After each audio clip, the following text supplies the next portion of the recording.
বিসমিল্লাহির রহমানির রহিম। সুপ্রিয় দর্শক শ্রোতা ভাই বোনেরা, এই মুহূর্তে দেখতে পাচ্ছেন আমি সিলেটের হযরত শাহজালাল রাদিয়াল্লাহু দরগায় মাজারে প্রাঙ্গণে আছি। আমার সাথে রয়েছেন বাংলাদেশের চলচ্চিত্র জগতের অন্যতম রূপকার, বাংলাদেশ চলচ্চিত্র জগতের অন্যতম স্টাইল আইকন, চিত্রনায়ক সালমান শাহের প্রেমপিয়াসী ছবির পরিচালক জনাব জাহাজ মুস্তাক, এবং উনি আরেকটি ছবি করেছিলেন হৃদয়ের বাসী শাকিল খানের, যেটি আমি 300 বারের উপরে দেখেছি। আসলে আমার খুবই ফেভারিট, খুবই প্রিয় একজন পরিচালক।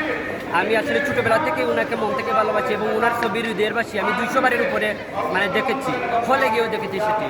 তো আজকে আসলে এখানে এসেছেন আমার সিলেটে চিত্রনায়ক সালমান শাহকে অত্যন্ত ভালোবাসেন, এবং সালমান শাহর এই যে প্রেমপিয়াসী ছবিটা হিট হতে গিয়ে তিনি প্রচুর চেষ্টা করেছেন হিট করার জন্য, এবং সেটা মৃত্যুর পরেও আজও জনপ্রিয়।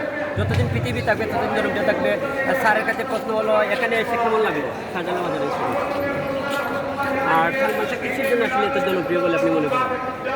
এটা তার প্রাপ্য, তার কর্মফল, তার অভিনয় দক্ষতা, তার স্টাইল, তার ব্যবহার, সব কিছু মিলে একটা অন্য মানুষ, সবার প্রিয়, যার জন্যে সবাই তাকে মনে প্রাণে ভালোবাসে। আর আরেকটি কথা বলতে চাই, বাংলাদেশের একমাত্র পরিচালক নিরহংকারী। দেখতে পাচ্ছেন যে আমি এখানে মাজারে আসার পরে আমি বলছি স্যার ভিডিও করবো, তিনি রাজি হয়ে গেছেন। স্যার ফটো তুলবো, স্যার রাজি হয়ে গেছেন।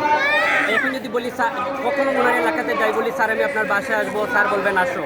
মানে এত আন্তরিক সালমান শাহ, যেরকম একজন ভালো মানুষ ঠিক তেমনি পারবে। পরিচালক আসবে, পরিচালক যাবে, কিন্তু একজন জাহাজ মতো আর এই পৃথিবীর মানচিত্রে তৈরি হবে বলে আমার মনে হয় না। এত ভালো একজন মানুষ আসলে। আমি ধন্যবাদ জানাচ্ছি যে সিলেটে আসার জন্য আমার পক্ষ থেকে আপনাকে। আপনাদের ধন্যবাদ, ধন্যবাদ দর্শকবৃন্দ, আপনাদের সবাইকে আমার সালাম রইল, এবং আপনারা সবাই ভালো থাকবেন।